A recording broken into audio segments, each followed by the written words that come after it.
खुशामदीद। Audio books Hindi Urdu में आपका स्वागत है।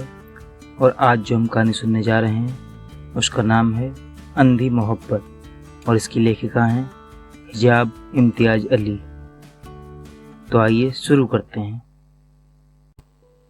5 तोन से शहर सिवराग जाते हुए हमारे साथ कार का एक ऐसा भयानक हादसा हुआ जिसने मेरी जीवन रूपी किताब में एक अजीब अध्याय जोड़ दिया।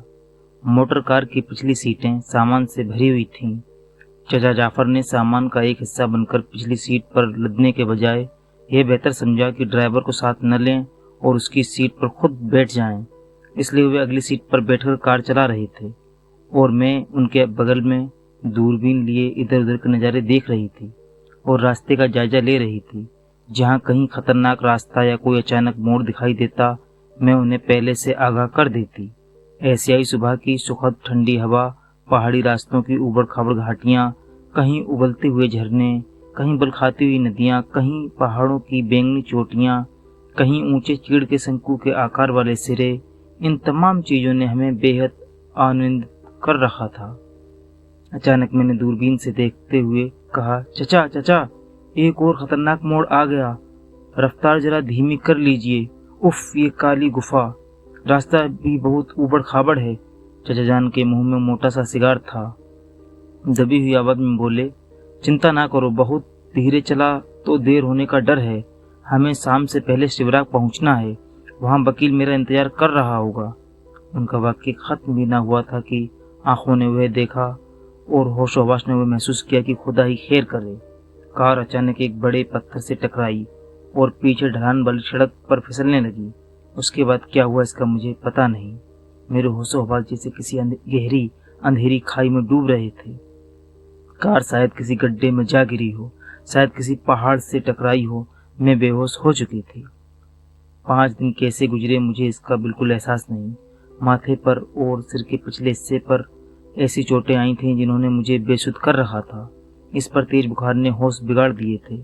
5वें दिन जब मुझे कुछ होश आया और मैंने अपनी पलकें उठाने की एक कमजोर कोशिश की तो देखा कमरे में एक गहरा अंधेरा फैला हुआ है। ऐसा बेजान अंधेरा जिसे मेरी आंखों ने पहले कभी महसूस न किया था। हालांकि मेरा सिर पट्टियों में जकड़ा हुआ था, मगर मैंने उसे धीरे से घुमाकर खिड़कियों को देखने की कोशिश की। मगर बहुत जल्द मुझे महसूस हुआ कि कमरे में ना कोई खिड़की है, ना कोई रोशनी का दूसरा इंतजाम। अचानक ठंडी और अंधेरी कब्र की याद ने मेरी रूह को कांप कर रख दिया, जैसे किसी ने खंजर घोंप दिया हो। मेरे दिल ने कहा, यह कब्र है। मेरे रोंगटे खड़े हो गए और मैं चीख पड़ी, चचा, चचा जाफर। 5 दिन के बाद अचानक मेरी आवाज़ सुनकर नर्स दौड़ पड़ी। मैडम, क्या बात है, तुम कैसी हो? मैं नर्स हूँ, मैंने घबराकर रोते हुए कहा। नर्स, खुदा के लिए कमरे में रोशनी करो। रोशनी? हाँ, मैंने कहा। यहाँ कोई रोशनी क्यों नहीं है? नर्स ने करीब आकर मेरी नब्ज पर अपनी उंगलियां रखीं, फिर बोली, दिन का समय है मैडम। मैं घबराकर उठना चाहती थी मगर मेरी गर्दन अकड़ी हुई थी। मैं लाचारी से तकिए पर गिर पड़ी और रोने लगी। नर्स, मुझे हर तरफ अंधेरा ही अंधेरा लग रहा है, मुझे कुछ दिखाई नहीं देता। मुझे तुम भी दिखाई नहीं देती। चचा कहाँ हैं? मैं अभी सर जाफर को बुलाती हूँ, नर्स ने कुछ घबराए अंदाज में कहा और कमरे से बाहर भाग गई। मैं सिसकियाँ लेते हुए बिस्तर पर पड़ी रही। बेटी, बेटी जेबा, कैसी हो? चचा की आवाज़ आई। चचा, आप कहाँ हैं? आप मुझे दिखाई नहीं देते। कमजोरी की वजह से होगा बेटी, चुपचाप लेटी रहो। तुम 5 दिन से बेहोश रही हो। मैं बिना रुके रो पड़ी। चचा, मेरा दिल बैठा जा रहा है, मुझे कुछ नहीं सूझ रहा। क्या आप लोग मुझसे मजाक कर रहे हैं? क्या बाहर सूरज चमक रहा है? हाय मेरी आंखें, मेरी आंखों को क्या हुआ? वे खुली हैं या बंद? ये क्या हो गया? ऐसा लग रहा था कि चाचा जाफर को मेरी बातों पर पागलपन या बेहोशी की बड़बड़ाहट का शक हो रहा है। वह बार बार कहते, नर्स, टेम्परेचर चेक करो, कहीं बुखार ज़्यादा तेज ना हो गया हो। जनाब, मैंने आधे घंटे पहले शरीर की गर्मी देखी थी, नॉर्मल थी। तो नर्स, फौरन डॉक्टर को टेलीफोन करो। 10 मिनट बाद डॉक्टर पहुंच गया। उसने मुझसे कुछ सवाल किए, फिर धीमी आवाज में चचा से कुछ कहा और उन्हें कमरे से बाहर ले गया। मैंने घबराकर नर्स से पूछा, नर्स, डॉक्टर ने क्या कहा है? क्या मेरी देखने की शक्ति चली गई? नर्स ने कुछ बताना ठीक न समझा, सिर्फ इतना कहा, अभी तो कुछ नहीं कहा, कोशिश कीजिए कि नींद आ जाए। ये कहकर वे मेरे तकिए ठीक करने लगी। मैं सिसकियाँ लेती हुई एक पागल कर देने वाले अंधेरे में चुपचाप पड़ी रही। मुझे कुछ पता ना चला कि कितना वक्त गुजर गया। थोड़ी थोड़ी देर बाद मैं नर्स से पूछ लिया करती थी, नर्स अब क्या समय हुआ है। शाम को चचा जाफर चुपचाप मेरे कमरे में आए। मैंने उनके कदमों की आहट सुनी। वे धीरे से मेरे करीब खड़े हो गए। मैं इंतजार कर रही थी कि वे कोई बात करेंगे, मगर उन्होंने कोई बात न की। वे शायद मेरी आंखों को गौर से देख रहे थे। आखिर घबराकर मैंने कहा, चचा। हाँ बेटी जेबा। आप चुप क्यों हैं? मेरा जी घबरा रहा है। मेरी आंखों को क्या हो गया है चचा जान? क्या मैं अंधी हो गई हूँ? मेरे मुंह से एक आह निकली। चचा सब्र रखकर बोले, नहीं बेटी, ये थोड़े समय का असर है। खुदा ने चाहा तो 1.5-2 हफ्तों में तुम बिल्कुल ठीक हो जाओगी। मैंने महसूस किया कि उनकी आवाज में दिल को चीर देने वाला दर्द छिपा है। मैं चीख पड़ी, 1.5-2 हफ्ते? इतने लंबे वक्त तक इस अंधेरे में रहूंगी? हाय, अब क्या होगा? चचा बोले, बेटी इस तरह रोया नहीं करते। मैंने आज मशहूर डॉक्टरों से मिलकर सलाह की है। उन सबकी यही राय है कि डॉक्टर श्रीदी मशहूर आंखों के डॉक्टर हैं। उन्होंने कुछ जन्म से अंधों तक को देखने की शक्ति दे दी है। वे शिवराग से 300 मील की दूरी पर रहते हैं और इतने बिजी आदमी हैं कि शायद ही कहीं बाहर जाते हैं। तो फिर वे यहाँ कैसे आएंगे चचा? ना आए तो हमें उनके वहां जाना पड़ेगा। मेरा दिल धक से रह गया। हाय, तो यूं कहिए मुझे अंधों के अस्पताल में रहना होगा। मैं अंधी हो गई, मानो जिंदगी के अंधेरे में इधर उधर भटका करूंगी। कोई मेरा साथी न होगा। मैंने अंधों की कई कहानियां पढ़ी थी। उनकी बदनसीबी जिंदगी के फीकेपन से अच्छी तरह परिचित थी। अब यही हाल मेरा होता नजर आ रहा था। न मैं किताबें पढ़ सकूंगी, न सुबह और शाम की सुंदरता देख सकूंगी। मेरे दिल पर चोट सी लगी और मैंने अपना सिर दूसरी तरफ फेर लिया। बेटी रो रही हो? नहीं चचा जान, मैंने खुद पर काबू पाकर कहा। फिर ऐसी उदास क्यों? उन्होंने दुखी लहजे में पूछा। कुछ नहीं, थक गई हूँ। बेटी निराश न हो, खुदा ने चाहा तो डॉक्टर श्रीदी का जवाब आते ही इलाज शुरू हो जाएगा।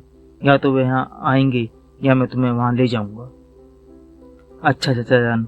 मैंने अपने जख्मी जज्बात को चचा से छिपाने की कोशिश की। चचा जाफर कमरे से बाहर चले गए और मैं घबराकर रोने लगी। मेरे लिए अब दुनिया में, इस विशाल और रोशन दुनिया में कुछ भी ना रहा। अंधेरा, सिर्फ डराने वाला अंधेरा।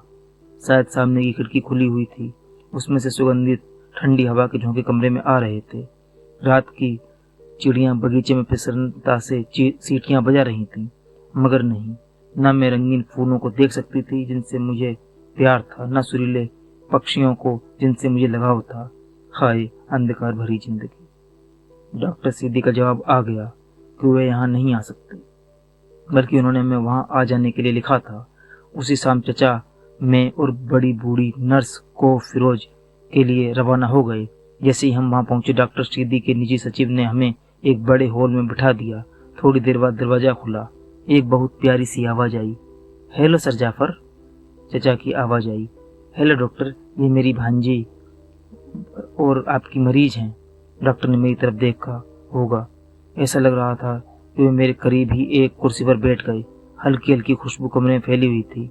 चचा हादसे का पूरा वाकया सुना रहे थे। मैं चुपचाप एक सोफे पर बैठी पागलों की तरह बेबसी की हालत में सिर इधर उधर फेर रही थी। मेरे लिए उस नई जगह पर नई आवाजों और नई खुशबुओं के अलावा और कुछ न था। मैं अपनी बेबसी और बदनसीबी का दर्द दिल में लिए ऊब कर बैठी थी। अचानक चचा की आवाज आई, बेटी जेबा, डॉक्टर सीधी तुम्हारी आंखों की जांच करना चाहते हैं, उनके साथ चली जाओ। मैं चुपचाप उठ खड़ी हुई। इजाजत दीजिए कि मैं आपको सहारा देकर ले चलूं, डॉक्टर सीधी ने कहा। उनकी आवाज असाधारण रूप से आकर्षक और सुरीली थी। मैं चुपचाप डॉक्टर के सहारे जिधर वे ले गए चली गई। मुझे सिर्फ इतना पता चला कि उन्होंने एक दरवाजा खोला और हम दोनों अंदर चले गए। डॉक्टर ने मुझे एक कुर्सी पर बिठा दिया। मैडम, मैं आपकी आंखों पर किरणें डालकर देखना चाहता हूँ कि आप एक हल्की लाल सी रोशनी महसूस करती हैं या नहीं। ये कहते हुए वे मेरी कुर्सी के पिछले हिस्से से लगकर खड़े हो गए और झुककर मेरा सिर कुर्सी के सहारे रख दिया और माथे से बाल हटा दिए। मैं अपनी आंखें बंद कर लूं?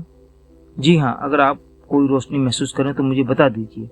लेकिन डॉक्टर, अचानक मेरी जुबान से निकला, अगर मैंने कोई रोशनी महसूस न की तो क्या होगा? क्या मैं हमेशा के लिए अंधी? मेरी आंखों से आंसू निकल पड़े। रहम दिल डॉक्टर प्रभावित हो गया। उसने मेरी तसल्ली के लिए मेरे गर्म माथे पर अपना स्नेह भरा हाथ रख दिया और बोले, मैडम, अगर खुदा को यही मंजूर है कि आपकी नज़र आपको वापस न मिले तो मजबूरी है, लेकिन आंखें होते हुए भी जिंदगी को अंधकारमय बना लेना और बिना आंखों के भी जिंदगी को रोशन रखना इंसान के अपने हाथ में होता है। इन दार्शनिक बातों पर गौर करने की मुझ में हिम्मत नहीं थी। मैं बेबसी की हालत में रो पड़ी। मगर डॉक्टर, बिना आंखों के सारी जिंदगी कैसे कटेगी? मैं कोई किताब नहीं पढ़ सकती, कोई सुंदर नज़ारा नहीं देख सकती। अब क्या होगा डॉक्टर? डॉक्टर ने मेरे सिर पर धीरे से हाथ फेरते हुए कहा, मैडम डरिए मत, मैं पूरी कोशिश से आपका इलाज करूंगा। लेकिन अगर कुदरत को यही मंजूर हुआ कि आप अपनी जिंदगी अंधेरे में काटे तो उसका इंतजाम यूं भी हो सकता है कि आपकी सुनने की शक्ति के लिए मनोरंजन जुटाया जाए। आप सुंदर चीजों को देख न सकेंगी मगर खूबसूरत शब्द सुन सकेंगी। सुंदर संगीत आपके दिल को बहलाएगा। डॉक्टर ने धीरे से मेरा सिर कुर्सी के पीछे वाले कुशन से लगा दिया और मुझसे कहा कि उनकी तरफ देखूं। अपने सहायक की मदद से, जो बहुत शांत नौजवान लग रहा था, वे देर तक मेरी आंखों की जांच करते और मुझसे तरह तरह के सवाल पूछते रहे। आखिर कुछ देर बाद भरोसा दिलाने वाले लहजे में बोले, जेबा जी, मेरा ख्याल है कि निराश होने की कोई वजह नहीं। पहले कुछ दिन आपका इलाज किया जाएगा और उसका अगर कोई फायदेमंद नतीजा न निकला तो ऑपरेशन किया जाएगा। मैं दोनों के लिए तैयार हूँ डॉक्टर, मैंने कहा। फिर हम कमरे से बाहर निकल आए। डॉक्टर सीधी की देख रेख में मुझे 2 हफ्ते बीत गए। चचा जाफर जैसे बिजी इंसान का अपने शहर से बाहर रहना बहुत मुश्किल था, इसलिए वह बूढ़ी नर्स को मेरे पास छोड़कर चले गए थे। मेरी आंखों की अब तक वही हालत थी। जिंदगी एक दुख भरी अंधेरी खाई में गुजर रही थी। वही कुछ पल मेरे लिए सुखद होते थे जब डॉक्टर सीधी मेरे पास आ बैठते और किसी मजेदार विषय पर बातचीत छेड़कर मुझे उसमें ऐसा लीन कर लेते कि दिमाग की उस व्यस्तता के अलावा मुझे और किसी बात का एहसास न रहता।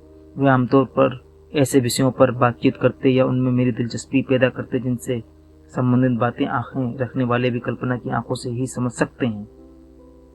सृष्टि की शुरुआत, प्राचीन सभ्यताएं, यूनानी दर्शन, मनोविज्ञान और इसी तरह के दूसरे विषयों पर वह कोई बात छेड़कर मेरी कल्पना को एक रास्ता दिखा देते। मैं उनके बारे में अपनी क्षमता के अनुसार बात में से बात निकालती रहती। पता नहीं हकीकत में ऐसा था या सिर्फ मेरा उत्साह बढ़ाने के लिए डॉक्टर अक्सर मेरी बुद्धिमानी और सोचने के तरीके की बहुत तारीफ करते थे। ये विचारों को जगाने वाली मुलाकातें सुखद भी होती थीं और लंबी भी। शायद मेरे अलावा खुद डॉक्टर भी इनका कम आनंद नहीं लेते थे। थोड़े ही दिनों बाद वे अपनी फुर्सत का सारा समय, बल्कि कभी कभी अपना काम अपने सहायक के हवाले करके मेरे पास आ बैठते और कोई बातचीत वहीं से शुरू कर देते जहाँ पिछली मुलाकात में हमने उसे खत्म किया था। जब वे वैचारिक बातें ना करते तो मेरी भावनाओं का ख्याल रखते हुए उनकी आंखें मेरी आंखों का काम करती। वे आसपास की एक एक चीज जिसे देखने की मैं इच्छा करती बड़ी बारीकी से मुझे बताते। धीरे धीरे मुझे एहसास होने लगा कि मुझसे हमदर्दी होने के साथ साथ डॉक्टर के दिल में मेरे लिए कदर भी पैदा होती जा रही है। डॉक्टर के चले जाने के बाद कभी कभी मुझे बहुत देर तक अपने अंधेपन का एहसास तक न होता। मेरी कल्पना के पास सोचने और गौर करने के लिए हमेशा कुछ न कुछ मौजूद रहता था। लेकिन जब कभी असल जिंदगी की कोई घटना मुझ में मेरे अंधेपन का एहसास ताज़ा कर देती तो उस तमाम खुद को भूल जाने की कसर निकल जाती। फिर थकान के सिवा और कोई चीज मेरे लिए चैन या सुकून का कारण न बन पाती। एक शाम मैं खिड़की के पास सोफे पर बैठी थी, सिर खिड़की से बाहर निकाल रखा था। पेड़ों पर बुलबुलों के गाने सुनाई दे रहे थे कि अचानक मुझे एक सुरीली तान सुनाई दी और फिर एक खास भीनी भीनी खुशबू आई। मुझे पता चल गया कि डॉक्टर सीधी मेरे करीब ही होंगे, क्योंकि जब कभी वह आते यही खुशबू कमरे में फैल जाती थी। उसी समय डॉक्टर की आवाज आई। मैं आपको खिड़की के पास देखकर इधर आ निकला। मैं यहाँ चिड़ियों के गाने सुन रही थी। डॉक्टर, क्या अभी अभी आप ही कोई कविता की पंक्ति गुनगुनाते हुए सीढ़ियों से चले आ रहे थे? जी हाँ, वह मैं ही था। कितना प्यारा राग था, मेरी जुबान से निकला। जब से देखने की शक्ति गई है, मेरी सुनने की शक्ति तेज होती जा रही है। डॉक्टर, क्या सूरज डूब गया? डॉक्टर मेरे करीब आकर खड़े हो गए। फिर कहा, अभी अभी डूबा है। मेरा ख्याल है कि किसी तरफ से चांद निकल रहा होगा। आइए मैं आपको बाग में ले चलूं। मैं फौरन तैयार हो गई। उन्होंने मुझे अपने हाथ का सहारा दिया। डॉक्टर सीधी लंबे कद और मजबूत आदमी मालूम होते थे। उनकी आवाज़ भी बहुत प्यारी थी। इस समय हम दोनों बाग की सीढ़ियों से उतरे। अचानक मेरा दिल धड़कने लगा। यकीनन वह बहुत खूबसूरत भी होगा। मेरा दिल बेकाबू होकर चाहने लगा कि उसकी शक्ल देखूं। हम 2 मिनट बाग की सीढ़ियों पर चुपचाप खड़े रहे। फिर डॉक्टर सीधी ने कहा, अब चांद निकल रहा है। बगीचे पर उसकी हल्की हल्की रोशनी कांपने लगी है। चांद ना बहुत सफेद है ना बहुत पीला, पत्ते भी हिल रहे हैं। उनकी आवाज़ तो आप भी सुनती होंगी? हाँ, आवाज़ आ रही है। क्या नन्हे नन्हे पौधे भी झूम रहे हैं? मैंने पूछा। नहीं, इतनी तेज हवा नहीं है, बस ऊंचे पेड़ों की टहनियां हिल रही हैं। लीजिए, चांद अब कुछ ऊपर की ओर बढ़ गया है। सहतूत की छाया डरावनी लगने लगी है। क्या सहतूत भी लगे हैं? हाँ, गर्मियों की शुरुआत है, कच्चे सहतूत लगे हैं। चलिए आपको फव्वारे की तरफ ले चलूं। हम दोनों फव्वारे के पास एक सोफे पर जा बैठे।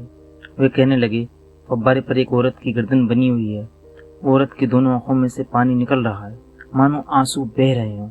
मैं बोल उठी, आह, कितनी दुखद कल्पना है। न जाने ऐसी मूर्ति क्यों बनाई गई। चांद की किरणें नन्ही नन्ही बूंदों पर चमकने लगी हैं। लीजिए, अभी हमारे सामने से एक जंगली खरगोश झाड़ी में भाग गया। सरसराहट आपने भी सुनी होगी।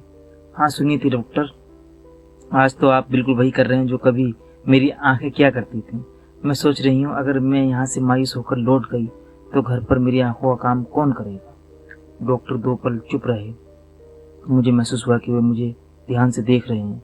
मैं कुछ शर्मा सी गई और बोली, डॉक्टर, आप क्या कर रहे हैं? चुप क्यों हैं? वे बोले, आपने अभी भी मुझसे सवाल किया था कि यदि आप यहाँ से निराश होकर गईं तो घर पर आपकी आंखों का काम कौन पूरा करेगा। तो मैडम, आपका जो सबसे अच्छा दोस्त होगा उसका सबसे बड़ा फर्ज यही होगा कि वह आपकी आंखों का काम करे। मैंने रसा भरी लहजे में बोली, मगर मेरा कोई भी ऐसा दोस्त नहीं डॉक्टर। मान लीजिए अगर ऐसा कोई निकल भी आए तो उसे इतनी फुर्सत कहाँ होगी कि अपनी जिंदगी के तमाम काम छोड़कर मुझे दुनिया की बातें सुनाया करे। ऐसी हमदर्दी तो फरिश्तों में होती है, इसीलिए तो मैं आपको फरिश्ता समझती हूँ। कोई भी दोस्त नहीं? डॉक्टर ने दोबारा पूछा। उनकी आवाज में गंभीरता और दर्द भरा हुआ था। कोई नहीं डॉक्टर, मैंने कहा। क्या क्या यह सेवा मैं पूरी कर सकता हूँ? मैं हैरान हुई। क्या? कौन सी सेवा? यही कि जिंदगी भर आपकी आंखों का काम मेरे अल्फाज कर सकें। जिंदगी भर? मैंने हैरान होकर पूछा। हाँ, यह कैसे मुमकिन है, जिंदगी भर? मैं पागलों की तरह सवाल किए जा रही थी। मेरी हैरानी अभी खत्म न हुई थी कि डॉक्टर सीधी ने अपना एक हाथ मेरे कंधे पर रख दिया और भारी आवाज में बोले, जेबा, मैं जिंदगी भर इस खिदमत को अंजाम दूंगा। मुझे तुमसे मोहब्बत है, शदीद, बहुत ही शदीद मोहब्बत। मैं कांप गई। सिर्फ मोहब्बत की बातें सुनना और अपने चाहने वाले का चेहरा न देख पाना किस कदर अजीब होता है। ऐसा लग रहा था जैसे कहीं दूर से कोई फरिश्ता जैसा संगीत मेरे कानों तक पहुंच रहा हो। मैं सुध-बुध खोकर डॉक्टर के ऊपर गिर पड़ी। मेरी जुबान से सिर्फ इतना निकल सका, सीधी। सीधी ने मुझे मजबूती से पकड़ रखा था। कांपती हुई आवाज में मेरे कान में पूछने लगे, जेबा, तुम्हें भी मुझसे मोहब्बत है? मैं बेहोशी की हालत में बोली, बिल्कुल, मुझे तुम्हारी आवाज से मोहब्बत है। मैं तुम्हारी दार्शनिक और शायरीनुमा बातों की दीवानी हूँ। इस वादे और इकरार के बाद मोहब्बत का एक बहुत ही आनंदमय और रंगीन दौर शुरू हो गया। मेरी रग रग में उन डॉक्टर शीदी की मोहब्बत सांस लेती हुई महसूस होती थी। उनकी आवाज सुनते ही मेरी सोई हुई रूह जैसे जाग उठती। उनके मजबूत कंधों को छूकर मैं एक नई जिंदगी हासिल करती थी। मेरी जिंदगी की यह पहली मोहब्बत थी और यकीनन आखिरी। अब ये हर रोज का मामूल हो गया था कि अपने काम से फारिग होकर शाम के समय सीधी मेरी तरफ आ जाते और मुझे बगीचे में टहलाते। वे घंटों पत्तों का हिलना, आसमान का रंग, ढलते सूरज की लाली, फूलों की रंगीन जिंदगी की कहानी मुझे सुनाते रहते। मेरी आंखें नहीं थीं, मगर सीधी की बातों ने आंखों की कमी को बहुत हद तक भुला रखा था। इस दौरान चचा जाफर 3 बार एक एक दिन के लिए आए और मुझे उदास देखकर कुछ मायूस होकर चले गए। आखिर जब 1 महीना गुजर गया तो एक दिन सीधी ने कहा, जेबा, मालूम होता है कि ऑपरेशन करना ही पड़ेगा। ये सुनकर मैं डर गई। सीधी, मुझे ऑपरेशन के नाम से डर लगता है। मैं सच कहती हूँ, पहले मैं अपने अंधेपन से परेशान बेजार थी, मगर अब मोहब्बत ने मेरी रूह की आंखें जगमगा दी हैं। मुझे अब अपनी आंखों की परवाह नहीं रही। मगर प्यारी, उन्होंने प्यार के लफ्ज़े में कहा, तुम मुझे तो नहीं देख सकती। मैं मचल गई। हाँ सीधी, वैसे अलबत्ता मुझे तुम्हें देखने की कितनी इच्छा है। तुम खुद ही मुझे बता दो, तुम कैसे हो? मैं तुम्हारी आवाज़ सुनकर अंदाजा लगा सकती हूँ कि तुम कितने सुंदर होगे। अच्छा, मुझे देखने तो दो। ये कहकर मैंने अपने दोनों हाथों से उनका चेहरा टटोला। तुम बेहद खूबसूरत हो। तुम्हारी आंखें लंबी लंबी हैं, तुम्हारा माथा चौड़ा है। ये सब कुछ सही है जेबा। ख्याल करो, जब हमारी शादी होगी, जब हमारे नन्हे नन्हे बच्चे होंगे, उस समय आंखों की जरूरत कितनी महसूस होगी। सीधी की आवाज में एक थरथराहट थी। मैं शर्मा कर दूसरी तरफ देखने लगी। फिर शर्मीले अंदाज में बोली, सीधी क्या बातें करते हो? सीधी मुझे अपनी बाहों में लेकर बोले, मैं गलत नहीं कहता, कुछ समय बाद तुम्हें अपनी आंखों की जरूरत महसूस होगी। पल भर बाद कुछ सोचकर मैं चिढ़ सी गई और बोली, हाँ बेशक तुम सच कहते हो, अंधी बीवी मुसीबत होती है ना? खुदा की कसम ये बात नहीं है मेरी जेबा, अंधी बीवी तो फायदेमंद होती है, मुसीबत क्यों होने लगी? मगर मैं नहीं चाहता कि तुम आंखों जैसी नियामत से जिंदगी भर महरूम रहो। अगर तुम्हें ऐसा लगता है कि मैं अंधी बीबी को मुसीबत समझता हूँ और सिर्फ अपने फायदे के लिए तुम्हारा ऑपरेशन करना चाहता हूँ, तो मैं तुमसे तुम्हारी इसी हालत में शादी करने को तैयार हूँ। कुछ समय बाद तुम्हें खुद आंखों की जरूरत होगी, तब तुम्हारे कहने पर मैं ऑपरेशन करूंगा। जेबा अब तो तुम्हें तसल्ली हो गई? मैं मुस्कुराई। सीधी अगर तुम जिंदगी भर मुझसे ऐसी ही मोहब्बत करोगे जैसी आज करते हो, तो मैं अपनी आंखों की कमी को कभी महसूस न करूंगी। मेरी प्यारी सीधी, तुम्हें नहीं मालूम दिन रात मोहब्बत भरी बातें सुनते रहना भी एक जन्नत जैसी जिंदगी है। मेरी आंखें आ जाएंगी तो तुम्हारे मोहब्बत भरे शब्द भी कम हो जाएंगे, क्योंकि फिर उनकी जरूरत न रहेगी। नहीं सीधी, मैं अंधी ही अच्छी हूँ, मुझे तुम्हारी मोहब्बत मिलती रहे तो फिर अंधेपन का कोई गम नहीं। ये सुनकर सीधी बेचैन हो गई। जेबा, फिर तो हमें शादी में देर नहीं लगानी चाहिए। इस महीने के अंत में हमारी शाहजहाँ जिंदगी का आगाज हो तो कैसा है? असल चुनौती तो चचा जाफर की मंजूरी की है। उन्हें अब तक ये इल्म भी नहीं कि यहाँ हमें कितनी गहरी मोहब्बत हो गई है। मैं धीमे लहजे में बोली, मगर मेरा ख्याल है चचा को कोई एतराज नहीं होगा, क्योंकि आखिर उन्हें भी तो मेरे अंधेपन का ख्याल होगा कि एक अंधी लड़की से शादी कौन करेगा। सीधी बोल उठे, नहीं नहीं, ऐसा ख्याल ना करो। ये लाल गुलाब की पंखुड़ी जैसे होंठ, ये सुनहरे बाल और मासूम भोला चेहरा किसी भी नौजवान को अपनी तरफ खींच सकता है। इन चीजों को देखकर किसी को तुम्हारे अंधेपन का ख्याल तक नहीं आ सकता। आखिर मेरा अंदाजा सही निकला, यानी जब डॉक्टर सीधी ने चचा से मेरा हाथ मांगा तो उन्होंने फौरन मंजूर कर लिया, मगर इतना जरूर कहा, डॉक्टर सीधी, जो कुछ आप करना चाहते हैं कुछ दिन सोच विचार करके कीजिए। एक अंधी लड़की से शादी करना गंभीर मामला है। क्या आपने इस पर काफी सोच लिया है? मैं नहीं चाहता कि भविष्य में आपकी या जेबा की वैवाहिक जिंदगी में उसके अंधेपन की वजह से मुश्किलें पैदा हों। सर जाफर, डॉक्टर सीधी की मोह आवाज आई। मैंने इस पर काफी विचार कर लिया और इस नतीजे पर पहुंचा कि मुझे जेबा जी से बेहतर बीवी इस दुनिया में नहीं मिल सकती। आप निश्चिंत रहिए, खुदा ने चाहा तो कोई ऐसी स्थिति पैदा ना होगी जिससे जेबा को उनके अंधेपन के कारण किसी तरह की तकलीफ हो। फिर तो मैं मुतमईन हूँ, चचा ने कहा। इस बातचीत के बाद उसी शाम डॉक्टर सीधी भागे भागे मेरे पास आए और मुझे गले लगा लिया। जेबा जेबा, मुझे मुबारकबाद दो, तुम्हारे चचा ने इजाजत दे दी। 15 दिन बाद अप्रैल के आखिरी हफ्ते की एक सुखद शाम हमारा निकाह बहुत सादगी से हो गया। सीधी कह रहे थे कि मैं उस शाम अपने लंबे घेर वाले दुल्हन के जोड़े में नारंगी और मोतिया के फूलों में लिपटी हुई ऐसी लग रही थी जैसे यूनानियों के सौंदर्य और प्रेम की देवी। हमने अपनी शादी के शुरुआती दिन एक चमकते हुए समुद्र तट पर बिताए। वे मेरी जिंदगी का सबसे अधिक आनंदमय और रंगीन समय था। मुझे अपने अंधेपन का ज्यादा दुख न रहा, मगर मैं महसूस कर रही थी कि सीधी की दिली ख्वाहिश ये थी कि मेरी आंखों की रोशनी वापस आ जाए, और एक चाहने वाले की यही इच्छा होनी चाहिए। इसलिए एक दिन जब मैं खिड़की पर खड़ी समुद्री हवा का आनंद ले रही थी, वे आ गए और कहने लगे, जेबा, जिंदगी का हर पल ऐसा लगता है जैसे हम जन्नत में बैठे हों। आज तुम्हारी आंखें होती तो ये कमी ना रहती जो मेरे दिल में कांटे की तरह चुभ रही है। मैं मुस्कुराकर बोली, अगर मेरे अंधेपन का दुख हमारी खुशी में बाधा डाल रहा है तो मैं ऑपरेशन के लिए तैयार हूँ। सीधी, क्या सच में? हाँ सीधी, बिल्कुल। तुम बहुत समझदार लड़की हो जेबा। सोचो तुम्हारी आंखें आ जाएंगी तो हमारी जिंदगी कितनी रोशन होगी। इसका ख्याल ही मुझे खुशी से पागल बना देता है। तुम मुझे देख सकोगी, अपने शोहर को देख सकोगी। मैं बेचैन होकर बोली, या खुदा, वो कितना मुबारक वक्त होगा तुम्हें देखना, अपने प्यारी सीधी को देखना। मेरी पूरी रूह खींचकर मेरी आंखों में आ जाएगी। फिर एक पल के बाद कुछ उदास होकर बोली, मगर सीधी, अब मैं तुम्हारे दिल की आवाज सुन रही हूँ। आंखें आ जाएंगी तो हमारी मोहब्बत खामोश हो जाएगी।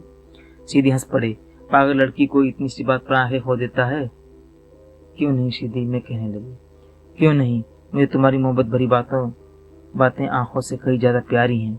मैं उन बातों को खो दूंगी, उनसे महरूम हो जाऊंगी। सीधी बोली, तुम्हें तो सिर्फ मेरी बातों के छिन जाने का डर है, मगर क्या मुझे इस बात का डर नहीं हो सकता कि तुम्हारी आंखें आने पर कहीं मैं तुम्हारी मोहब्बत ही से महरूम ना हो जाऊं? मैं समझ ना सकी। हैं? मोहब्बत से महरूम?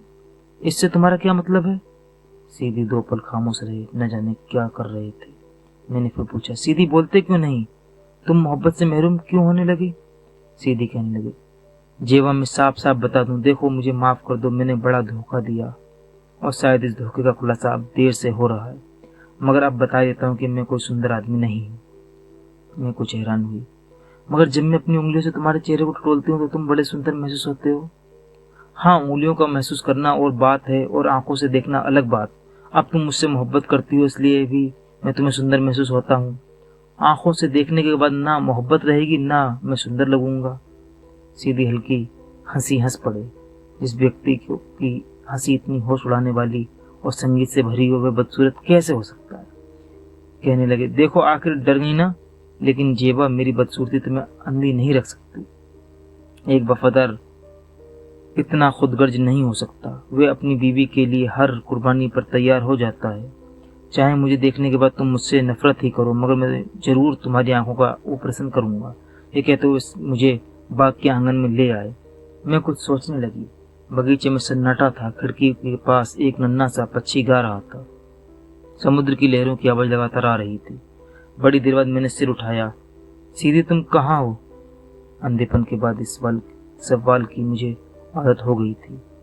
फिर बोले, तुम अचानक चुप हो गए, क्या सोच रहे हो? प्यारी, मैं सोच रहा था कि जब मोहब्बत के अंधे देवता की आंखें पैदा होती हैं तो क्या होता है। मैंने एक गहरी सांस ली। सीधी तुम बड़े शक्की आदमी लगते हो। मुझे तुम्हारी सुंदरता या बदसूरती से यकीन मोहब्बत नहीं है।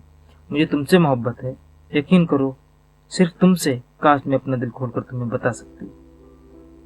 तुम मेरी आंखों का ऑपरेशन करो और देख लो, मेरे प्रेम के देवता तुम्हारी शक्ल के मामले में हमेशा अंधा ही रहेगा, यानी मुझे तुम्हारी शक्ल से फर्क नहीं पड़ेगा। क्या तुम दिल की गहराइयों से कह रही हो जेबा? उन्होंने पूछा। हाँ हाँ मेरे प्यारे सीधी, दिल की गहराइयों से। तुम मुझसे हमेशा मोहब्बत करोगी जेबा? हमेशा सीधी। ये सुनकर सीधी ने मुझे मजबूती से अपनी बाहों में जकड़ लिया। इस बातचीत के दूसरे हफ्ते मेरे ऑपरेशन की तैयारियां होने लगी। चचा जाफर और डॉक्टर सीधी मुझे तसल्ली और दिलासा देते रहते थे। आखिर वह भयानक दिन आ गया और मेरा ऑपरेशन हुआ। वह समय भी गुजर गया जब मेरी आंखों पर पट्टियां बंधी हुई थीं। कमरे में अंधेरा रखा जाता था। 9वें दिन मेरी पट्टियां खुलने वाली थी, मगर अगर मेरी किस्मत में हुआ तो 9 दिन बाद मैं अपने प्यारे शोहर का चेहरा देख सकूंगी। न पूछे वे दिन किस बेकरार उलझन में कटे। जिस सुबह मेरी पट्टियां खुलने वाली थीं, उसकी पिछली रात सीधी मेरे कमरे में कुछ घबराए घबराए से आए। जेबा, आज की शाम जाया नहीं करनी चाहिए। क्या पता ये शाम हमारी मोहब्बत की आखिरी शाम हो। इस शाम के बाद क्या पता हमारी तकदीर बदल जाए। मुझे बहुत दुख हुआ। सीधी तुम ऐसी बातें करोगे तो मैं अपनी पट्टियां अभी खोलकर फेंक दूंगी। सीधी बोले, तो फिर शायद आज ही शाम से जिंदगी का रुख बदल जाए। मैं चलकर बोली, अगर मेरी आंखों की रोशनी से तुम्हारी जिंदगी अंधकारमय हो जाने का अंदेशा है तो मैं कभी ना चाहूंगी कि मेरी आंखों वापस आए। अच्छा जेबा, कल तुम्हारी मोहब्बत और मेरी बदसूरती का मुकाबला है। मैं बोली, बेशक होगा सीधी। औरत अपने शोहर को बहुत चाहती है, खासकर ऐसी लड़की जिसने अपनी जिंदगी में शोहर के सिवा कभी किसी मर्द से मोहब्बत न की हो। क्या तुम्हें इल्म नहीं कि मैंने तुम्हारे सिवा कभी किसी से प्यार नहीं किया? सीधी ध्यान से मेरे चेहरे को देख मुताला कर रहे थे और क्योंकि वो खामोश थे। फिर थोड़ी देर बाद झुककर मेरे गालों को छुआ और बोले, अच्छा जेबा, खुदा हाफिज। सुबह देखा जाएगा कि जब मोहब्बत के अंदर देवता की आंखें पैदा होती हैं तो क्या होता है। मैं मुस्कुराकर बोली, देख लेना। दूसरे दिन सुबह को मैं कभी नहीं भूल सकती। सीधी ने बेवजह मेरे दिल में वहम सा पैदा कर दिया था।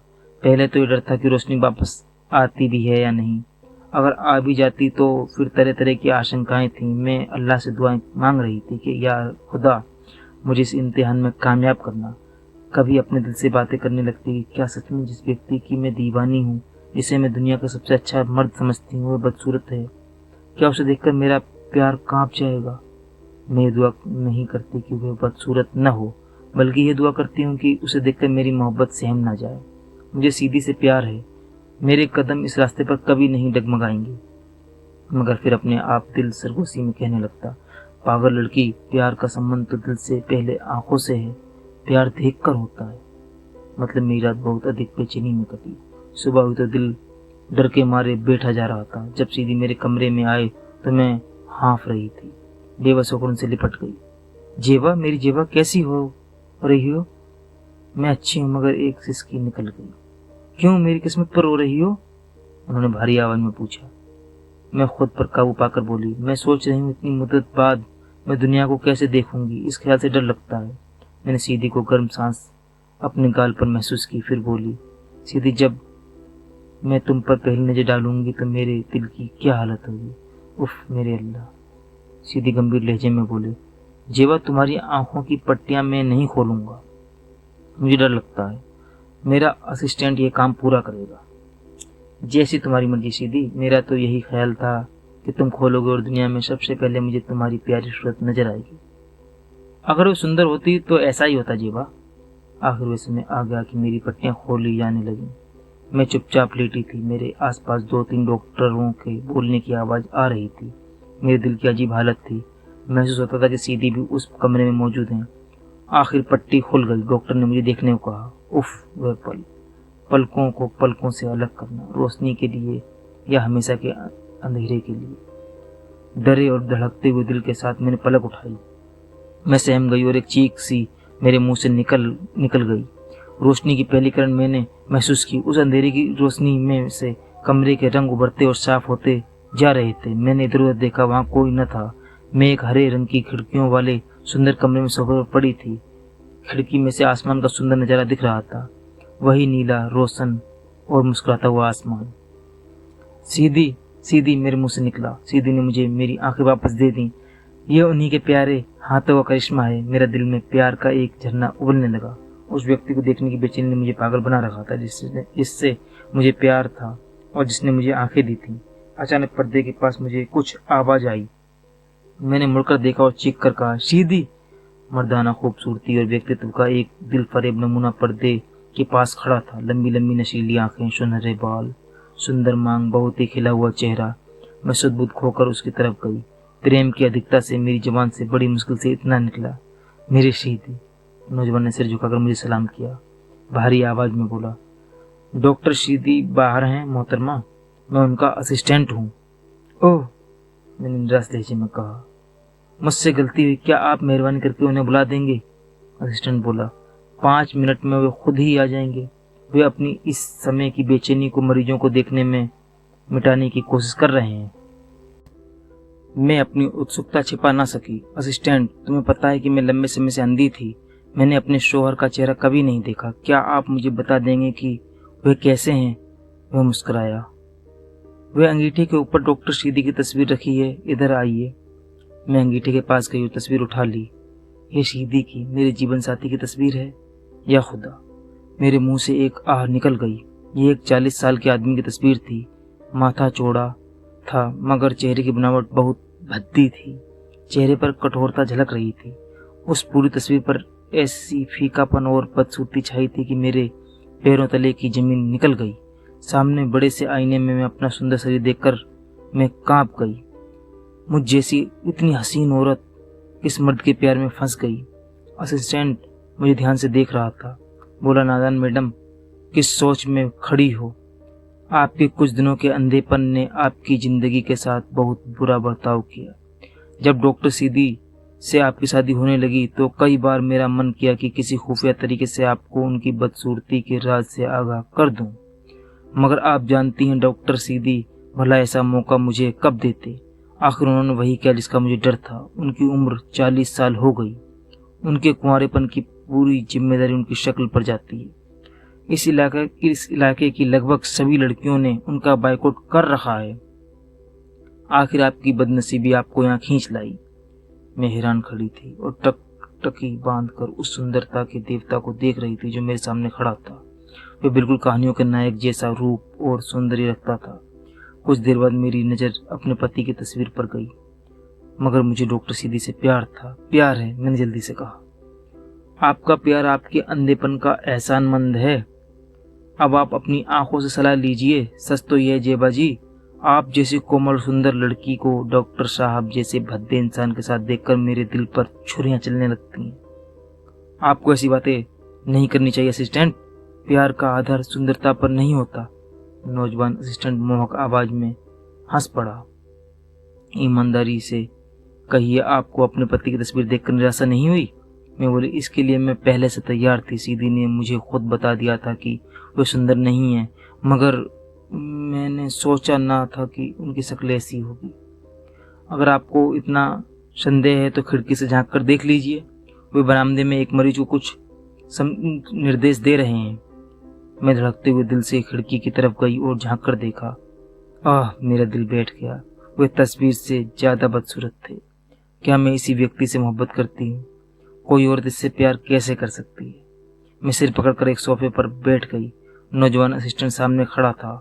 उसने गहरे नीले रंग की कमीज और गहरे रंग की टाई गले में पहन रखी थी। वे काल्पनिक अंदाज में मुझ पर झुककर बोला, जेबा जी, आप बड़ी जल्दबाज लड़की हैं, मगर आपसे ज्यादा हैरानी मुझे आपके चचा पर होती है। उन्होंने आपको इस अंधेरी गुफा में क्यों फेंक दिया? क्या डॉक्टर की दौलत और जायदाद ने उन्हें अंधा कर दिया था? मैं जल्दी से बोली, नहीं नहीं नहीं, चचा जाफर को धन दौलत की बिल्कुल परवाह नहीं। उन्होंने ये सोचा होगा कि अंधी लड़की, ये जुल्म है, सरासर जुल्म। असिस्टेंट ने कहा, आप जैसी सुंदर लड़की अगर अंधी भी थी तो किसी को क्या फर्क पड़ता? उदाहरण के लिए मैं खुद को पेश कर सकता था। अगर आप जैसी अंधी पत्नी मुझे मिल जाती तो मैं खुद को खुशकिस्मत। मैंने उसे रोका। असिस्टेंट, क्या कहते हो?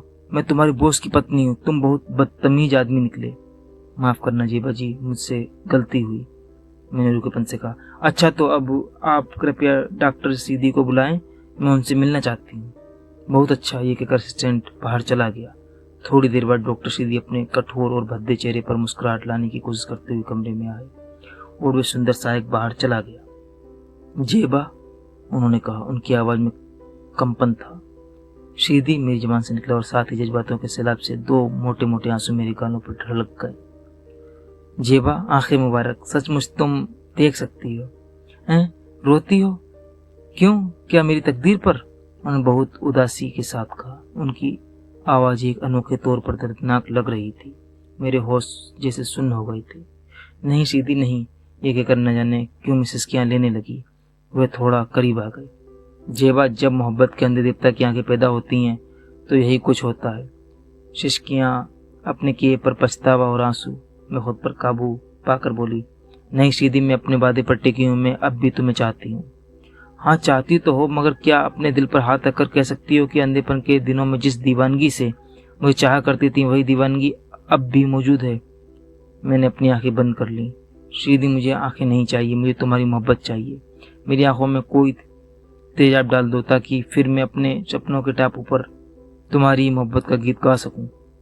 मेरी सीधी आंखें बड़ी झगड़ालू होती हैं। ये मुझे नहीं चाहिए, मुझे मोहब्बत की अंधी आंखें चाहिए। ये कहते हुए मैं रोने लगी। जेबा, मैं तुम्हारी जिंदगी तबाह करना नहीं चाहता। एक लंबे समय तक मेरी वीरान जिंदगी अकेलेपन और कुंवारेपन की स्थिति में बीतती रही। फिर तुम आई और मैंने तुम्हें धोखा देकर अपनी मोहब्बत के जाल में फंसा लिया। अब जबकि तुम्हारी देखने की शक्ति वापस आ गई है, मेरे धोखे का जादू टूट चुका है। मगर सीधी, मैं परेशान होकर बोली, तुमने मेरी आंखों का ऑपरेशन किया ही क्यों? मैं खुश थी, मैं अंधी थी और मोहब्बत की पुजारी थी। वह मेरा इंसानी फर्ज था। जेबा, ओह, तुम बहुत नेक हो सीधी। तुमने अपनी आंखें बंद क्यों कर रखी हैं? सीधी ने पूछा। उनकी आवाज में एक दर्द था। मुझे इसकी आदत हो गई है सीधी।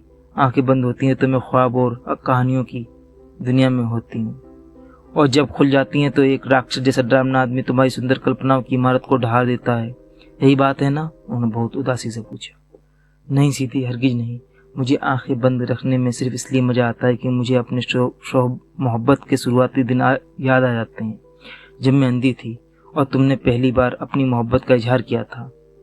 सीधी ने मेरा हाथ पकड़ा और मुझे कमरे के दूसरी तरफ ले गए। फिर एक जगह मुझे खड़ा करके कहा, जेबा, अब आंखें खोलो। मैंने आंखें खोल दी। सामने एक बड़े से आईने में हम दोनों की परछाई नजर आ रही थी।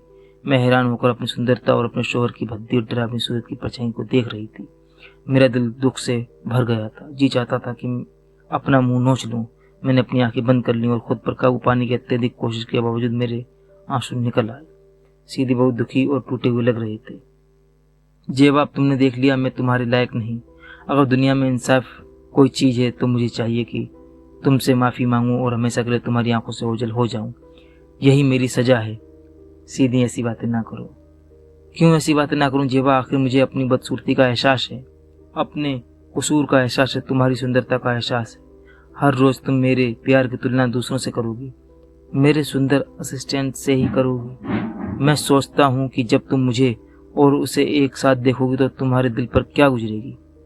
मैं बेकरार हो गई। सीधे तुम बहुत शक्की हो।